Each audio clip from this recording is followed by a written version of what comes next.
ഹരേ കൃഷ്ണ, സർവം കൃഷ്ണ അർപ്പണമസ്തു. ജയ് ജയ് ശ്രീ രാധേ രാധേ. ഇന്നലെ ശൗനകൻ ഒരു വലിയ ചോദ്യം ചോദിച്ചു നിർത്തിയിട്ടുണ്ടായിരുന്നു. സൂതൻ ഇന്നതിന് മറുപടി പറയാൻ പോവാണ്. അപ്പൊ ദേവി ഭാഗവതം ആരംഭിക്കാൻ പോവാണ്. ഭഗവതിയുടെ കഥകൾ പറഞ്ഞു തുടങ്ങാനായിട്ട് പോവാണ്. മാമുനിമാരെല്ലാം കലിയുഗത്തിന്റെ ആദ്യ കാലഘട്ടമാണ്. അപ്പൊ തന്നെ അവർക്ക് പേടിയായി തുടങ്ങി. കലി ബാധിക്കാൻ പോണു, എന്തൊക്കെയാണ് ഇനി നടക്കാൻ പോണത്, കാണാൻ പാടില്ലാത്തത് കാണുന്നു, കേൾക്കാൻ പാടില്ലാത്തത് കേൾക്കണു, വളരെയധികം പ്രശ്നം നിറഞ്ഞിട്ടുള്ള വർഷങ്ങളാണ് ഇനി അങ്ങോട്ട് വരണത്, എങ്ങനെയാണ് ഇതിൽ ജീവിക്കുക എന്നൊക്കെ ഓർത്തിട്ട് ഭയന്നിരിക്കുകയാണ് നമ്മുടെ മുനിമാര്. അതിലൊരു പ്രധാനപ്പെട്ട മുനി തന്നെയാണ് ശൗനകൻ. ശൗനകൻ ആകെ ആകുലതയായി, ആശങ്കയായി. അങ്ങനെ ശൗനകൻ നമ്മുടെ സൂതനോട് ചോദ്യം ചോദിച്ചിരിക്കുകയാണ്. സൂതമുനി പറയാണ്, വേദങ്ങൾ വാഴ്ത്തുന്ന ദേവി ഭാഗവതം എന്ന പുരാണത്തെ പ്രകീർത്തിക്കാനാണല്ലോ പുണ്യചരിതന്മാരായ നിങ്ങൾ എന്നോട് ആവശ്യപ്പെട്ടത്. ഞാൻ ധന്യനായിരിക്കണു. മാനിതനും പവിത്രനുമായി സർവശാസ്ത്രങ്ങളിലും വെച്ച് അത്യുത്തമമായ ഭാഗവത പുരാണത്തെക്കുറിച്ച് ഞാൻ പറഞ്ഞു തരാം. യോഗികൾക്ക് മുക്തിദായകവും ബ്രഹ്മാദികളാൽ സേവിതവും അതിലളിതവും മാമുനികൾക്ക് ദാനവുമായ ആ ഭഗവൽ പാദമലരുകളെ നമസ്കരിച്ചുകൊണ്ട് ഞാൻ കഥ തുടങ്ങട്ടെ. ഈ കഥയാണെങ്കിൽ ഭഗവതിയുടെ നാമത്തിൽ പ്രസിദ്ധവുമാണ്. വിവിധ രസങ്ങൾ നിറഞ്ഞതാണ് ഇതിലെ വിഭവങ്ങള്. ആദിപരാശക്തിയുമായി സദാ വിളങ്ങുന്നവളും സംസാര ബന്ധത്തിൽ നിന്ന് മുക്തിയേകുന്നവളും ദുഷ്ടന്മാർക്ക് അപ്രാപ്യമായവളും ധ്യാനിക്കുന്ന ഉപാസകർക്ക് ക്ഷിപ്രപ്രസാദമേകുന്നവളുമായ ആ ഭഗവതി സദാ പ്രസന്നയായി സർവസിദ്ധികളെയും പ്രദാനം ചെയ്യട്ടെ. വിശ്വത്തെ സൃഷ്ടിച്ചു പരിപാലിച്ച് സംഹരിക്കുന്ന ആ ജനനിയെ ഞാൻ നമസ്കരിക്കുന്നു. വിശ്വനിർമ്മിതി ബ്രഹ്മാവാണ് ചെയ്യുന്നതെന്ന് പ്രസിദ്ധാണ്. അദ്ദേഹം ആകട്ടെ വിഷ്ണുവിന്റെ നാഭിയിൽ നിന്നുമാണ് ഉദ്ഭൂതനായത്. അപ്പോൾ സൃഷ്ടികാര്യത്തിൽ ബ്രഹ്മാവ് സ്വതന്ത്രനല്ല എന്ന് നിശ്ചയം. മഹാവിഷ്ണു ആദിശേഷ സർപ്പത്തിൽ മയങ്ങുന്ന നേരത്താണല്ലോ അദ്ദേഹത്തിന്റെ നാഭി കമലത്തിൽ നിന്നും വിരിഞ്ചനുണ്ടായത്.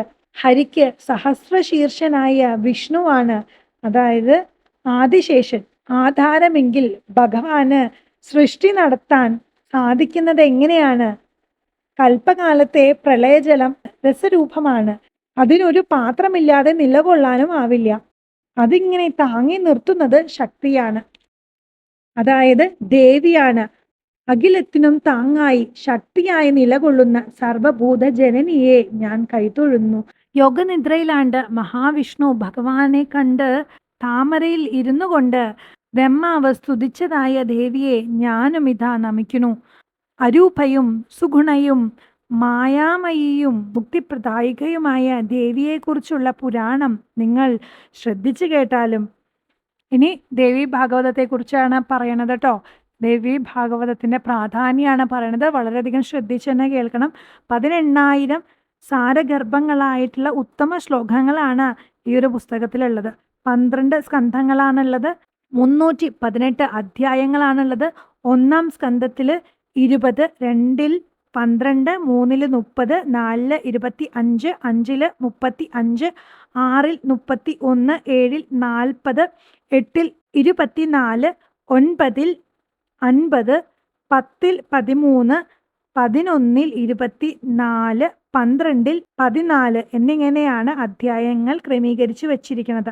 സർഗം, പ്രതിസർഗം, വംശം, മന്വന്തരം, വംശാനുചരിതം എന്നിങ്ങനെ 5 ലക്ഷണങ്ങളാണ് പുരാണങ്ങൾക്ക് പറഞ്ഞിട്ടുള്ളത്. അവയെല്ലാം ഇതിലുമുണ്ട്. സർഗം സർവവ്യാപിയും സദാനിത്യവും നിർഗുണയും നിശ്ചലയും മുക്തിദായികയും യോഗാഭിഗമ്യയും സർവാശ്രയവുമായ ദേവിയുടെ 3 പ്രകൃതികളായ സ്വാത്വികം, രജസികം, തമസികം എന്നിവ യഥാക്രമം മഹാലക്ഷ്മി, മഹാസരസ്വതി, മഹാകാളി എന്നീ ദേവീശക്തി ഭാവങ്ങളിൽ പ്രകടമായിരിക്കുന്നു. ജഗദാംബിക ഈ 3 ശക്തികളെ സൃഷ്ടിക്കായി കൈക്കൊണ്ടതിന്റെ കഥകളാണ് സർഗം എന്നറിയപ്പെടുന്നത്. ബ്രഹ്മ, വിഷ്ണു, മഹേശ്വര ത്രിമൂർത്തികളുടെ ആവിർഭാവങ്ങളാണ് പ്രതിസർഗത്തിലുള്ളത്.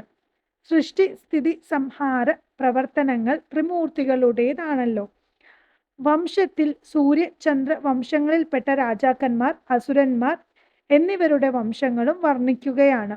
സ്വയംഭൂ മനു തൊട്ടുള്ള രാജാക്കന്മാരെയും അവരുടെ കാലത്തെയും വർണ്ണിക്കുന്നതും മന്വന്തരം. അവരുടെ വംശങ്ങളെക്കുറിച്ചുള്ള വിവരണമാണ് വംശാനുചരിതം. ഇതുകൂടാതെ വേദതുല്യമെന്ന് പേര് കേട്ട മഹാഭാരതം എന്ന ഇതിഹാസവും വ്യാസനിർമ്മിതമാണത്രേ.